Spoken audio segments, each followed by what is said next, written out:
Taggy, an unbelievable game here today. The All-Ireland Hurling semi-final. It was 125 to 17 points in the end, and it's Limerick who go through to the final, and they'll either play Kilkenny or Cork. It remains to be seen. What did you make of the game?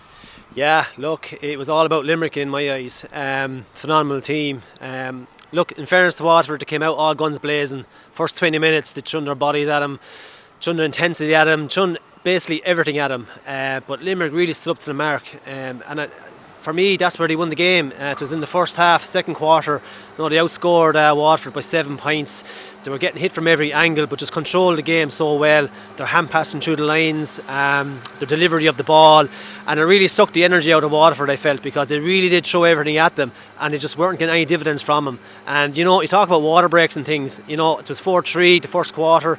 Second quarter, Limerick came out and just dominated. So water breaks are for water, and they're not for tactics. But look, in fairness, I don't think there's going to be any other result. Really good game. Just showed how dominant Limerick are. And there is pros and cons, as in Waterford, it was the fourth week in a row, and they did look a little bit leggy. You talk about injuries, you talk about different things. You need everyone at this stage of the tournament. Tyg de Burka, Irla missing as well, Stephen O'Keefe. You really need everyone this time in the championship, and it just shows there today. Exactly, and we did say in the first 10 minutes, geez, we have a game on our hands here, but they just couldn't sustain it. Maybe it was that water break, and when you do have momentum and then you have the water break, that favours Limerick. Yeah, look, we've been talking since it came in about the water breaks, and it is about COVID, it is about being cautious and everything like that, and that's fine. But look, there's tactics boards out, there's people moving little men around the place for certain things. So look, is it a tactical meeting every 15-17 minutes? That's what it looks like for me on the sideline, and momentum goes out. You see a goal there by Galan just before the last quarter, changed the whole thing again, just swung it in Limerick's way again. So look, water breaks are for water, and look, I think they need to be looked at because it does take the momentum out of the game.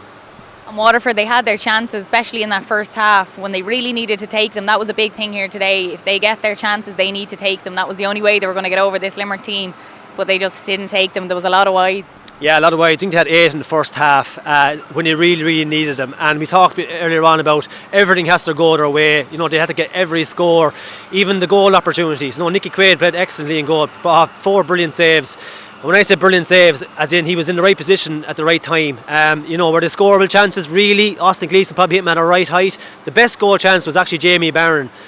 Brilliant save by Nicky Quaid. And I suppose, look, you talk about Limerick and everyone performing. Another great performance from Nicky Quaid, and it'll probably be untold because Dan Morrissey and these lads were just exceptional. So they had to take everything, and it didn't go their way. And you talk about the middle third, about winning the middle third, and how important it is. Jack Fagan taken off, Jack Prendergast taken off, Jamie Barron pushed into full forward, Hogan was taken off.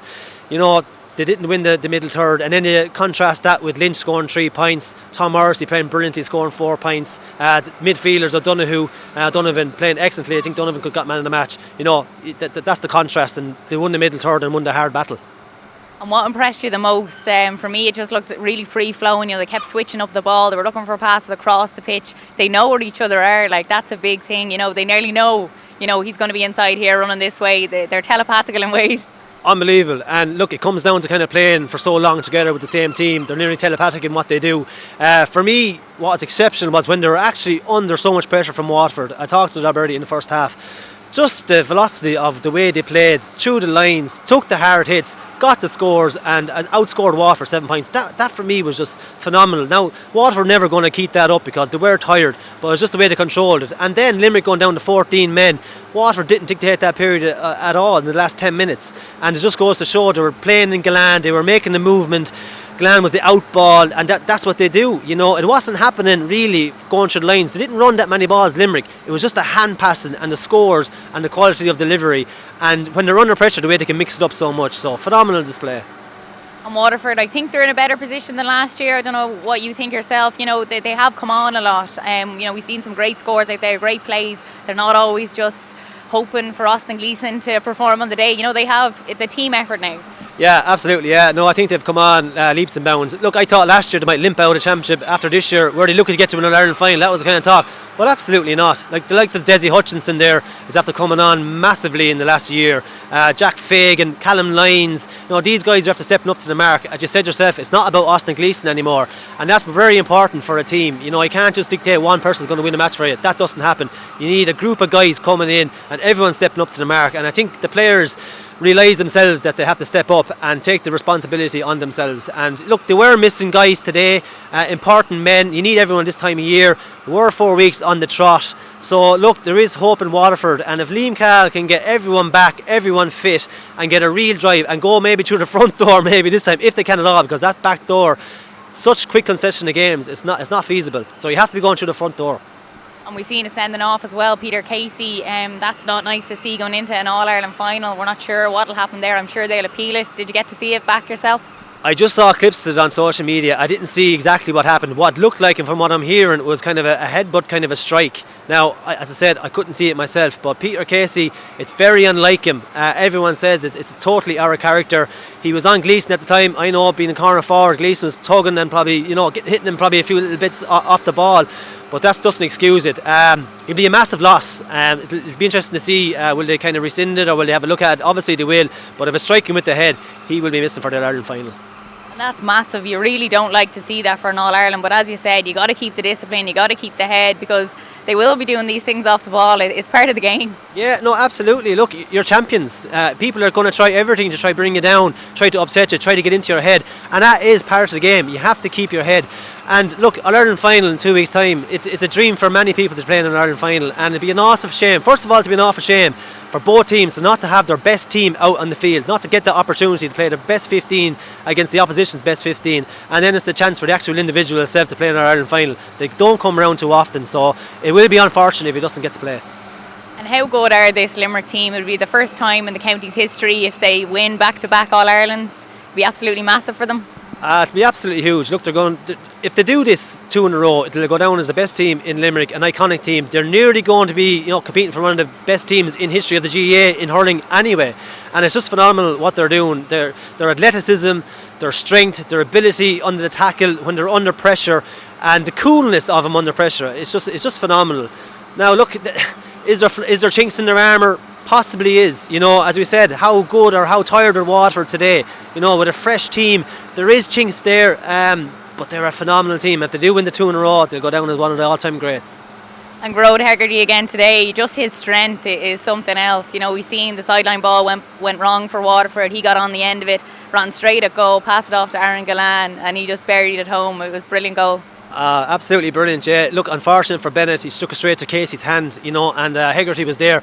And Hegarty sometimes frustrates me. He looks kind of slow and lethargic and kind of lazy going around the field, and that's no disrespect to the man. He's a brilliant hurler, but then he gets on his ball and tears down the centre and lays off for Glan. And look, there was no way back after that goal. But yeah, phenomenal man. He's on a lot of ball, and I tell you what he does when they're kind of under pressure. He tends to win ball or win a free and just drag momentum a small bit back. But that half forward line in general, Tom Morrissey today, exceptional. I know he got 4 points in the second half, but he got a point in the first half, but his work rate off the ball was just sensational. Keane Lynch, man marked so tightly by Gleeson today, 3 points as well. The half forward line of Limerick and the half back line combined, they're a serious outfit. And Stephen Bennett as well for Waterford, he put in a great shift as well today. Yeah, look, in fairness, he did. I'm not sure what the stats on scoring is, but Stephen Bennett was up and down. Jamie Barron was absolutely brilliant as well. When he was in full forward, he was very, very dangerous, but just couldn't get that running game together. And when they can't get that running game going early on, that it sucks the energy out of the team and gets frustrated, and that's what happened. But Stephen Bennett was very good, Hutchinson was very good as well, and Jamie Barron as well. And look, they fought with their hearts on their sleeves, to be fair to them. And Limerick will go on now to either face Kilkenny or Cork. Who do you fancy? Look, I know I'm from Kilkenny, I'm a Kilkenny man, but I do fancy Kilkenny tomorrow. Yeah, I think they're just a little bit further down the line than Cork are. Look, if Cork had their running game, I would be worried, but I think the physicality, Kilkenny are in a better position than they were in the last year or two actually. I think they have a stronger bench. I think they have a better brand of hurling. They're still playing it long. They're sticking to the core tradition of the long ball, but they're playing it through the lines, so they have a plan B. And they seem to be hungry, and they're below the radar. So I do fancy him, yeah, and to be a great All-Ireland final. So do you reckon that either of those teams can stop Limerick? Is there a team in there that can? I'll have to wait for the performance and see. I'm not going to answer that one just yet, but look, it'll take a serious performance to beat Limerick. It really will. But look, All-Ireland Day is a strange day. Sometimes people don't turn up. The hype, everything that goes with it. And Kilkenny are used to kind of playing in Ireland finals and they're used to the hype and all these things. And I know I'm not writing off Cork. If Cork win as well, they're the only team that kind of struggled with Limerick over the last 2 years.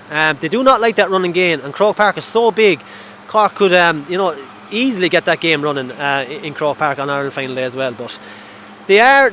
Look, if it is Kilkenny and Limerick, it'll be an interesting battle because two of them are physically strong, good brand of hurling, and they won't fear each other.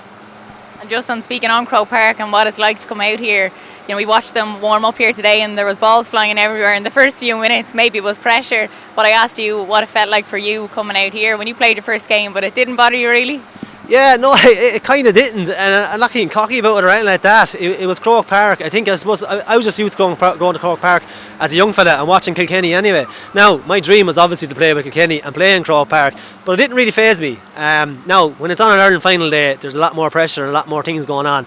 But just running out in Croke Park, it's just a fabulous feeling. It's what you dream about all your life, but you can't let it take over either because you have to play a game of hurling at the end of the day. But no, it didn't really faze me, but it's a fabulous place to be. When you're here today, looking on as a pundit, do you miss it all, or how do you feel about it? Look, I do miss it, yeah. Looks, it's great to even see the Artays band out there today at half time and before the match playing in the national anthem. And I think it's the national anthem. That kind of really gets me because it's just before the match. Everyone's up. You just don't know what's going to happen. You know what the players are kind of thinking on the pitch, and it's the battle. Then it's in the heat of war, and even the lights are on today and the mist is coming down. It's just a war of attrition, and it's a brilliant place to be. But look, I would miss it. I'd miss the hype. I miss the semi-final and final stages because that's when it really matters, and you can't get that buzz back. And that buzz is all about the fans, and we had the fans here today. We had some right beside us. We're all go, so they were. But it's brilliant to have them back, and it does make such a difference, and the momentum of the game really lifts when you hear them. Yeah, absolutely, yeah. And look, there's an accident on the M7. Bales of hay were thrown off a truck, and if that's not the most GAA thing I've ever seen or heard in my life, the match put back a half an hour for spectators. And we didn't have them 6 weeks ago, and now we're putting back matches half an hour for them.